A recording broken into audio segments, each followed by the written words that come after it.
Hey guys, I've got a new video for you today. This one's going to be the beginning of a series of updates, research/progress updates on my book.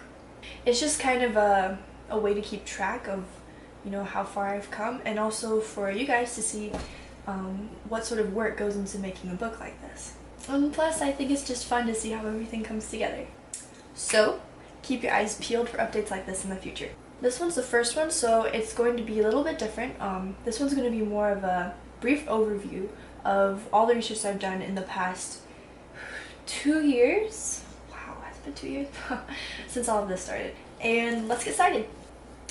Alright, so once I first started getting serious about this whole thing, the first thing I did was I picked up this red composition book and I wrote Moses on the front in big capital letters. Don't ask me why.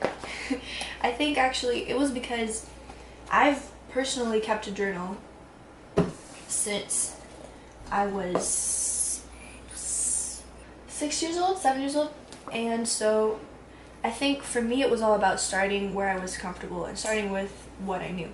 So I started by doing exactly that, journaling just the ideas that I had, the process that was happening, just everything that was in my head I put on this book, which was specifically for Moses. I like going through this and like seeing how I have improved, but also just seeing like how everything, started coming together, the people I met, whatever. We'll get to that later. I still use this book every so often to just kind of write down ideas that I have, or to just keep track of what's happened so far. But I have this cute little blue notebook which says Moses on the front in 3 different languages. What I like about this one is that it's small, it's easy to carry around, and I can take it with me wherever I go, just in case inspiration hits, because you never know when inspiration is gonna hit, and it does hit in the least expected moments. I've got like 20 pages of writing in here just from like one day when everything was like, wow, what about this and that? Oh, that's so cool. Just writing. All of the ideas in this book usually come from my research. You are probably thinking, what do you mean by research, Ruth? Well, let me tell you. Since 2016, which is when all of this started, I have read more than 20 plus books about Egypt and biblical history and all sorts of things related to this topic. That might not seem like a lot, but it's a lot. So yeah, now I own like 20 to 30 books. These are like history books, translated ancient literature, encyclopedias, books on writing, books by biblical scholars, and books by authors whose styles I like that I'm analyzing and seeing why I like, and how I can emulate that when I'm writing. In case you haven't noticed, I'm a bit of a nerd. So yeah, back on the track of inspiration. We talked about this Moses book and the other Moses book notebooks that which ideas come from historical research.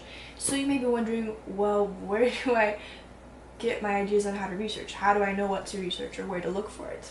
Excellent question. I don't know, I'm just kidding. I do know.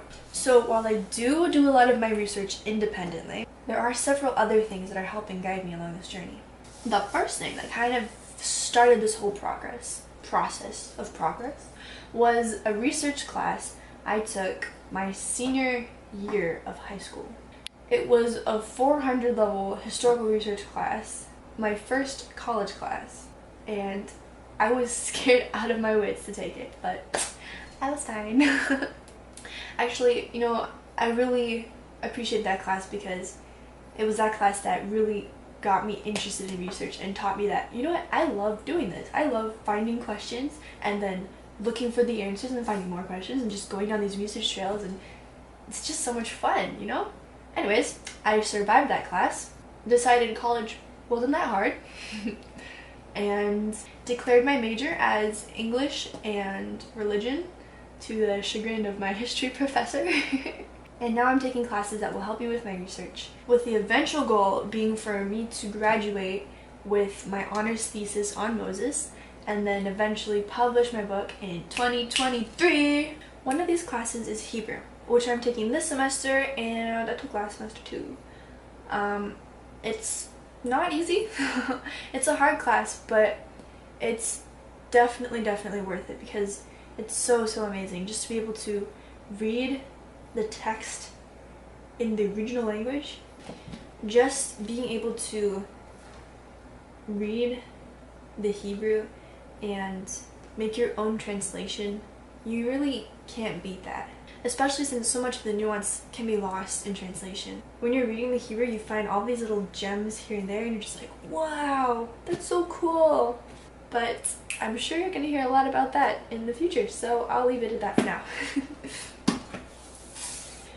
My teacher for Hebrew is actually also my religion advisor, and her and a small group of other people make up my mentors, which is also a very important part of this research journey. These people are just so beautiful and amazing, and it's been incredible watching how God just brings them into my life in the exact way that I need them, you know? He's blessed me with people to help with the biblical part, the historical part, archaeology, writing, research, publishing, everything, and I'm just so grateful for them. It was because of these connections God's blessed me with that I had the unforeseen opportunity to go to Egypt Christmas break of December 2017.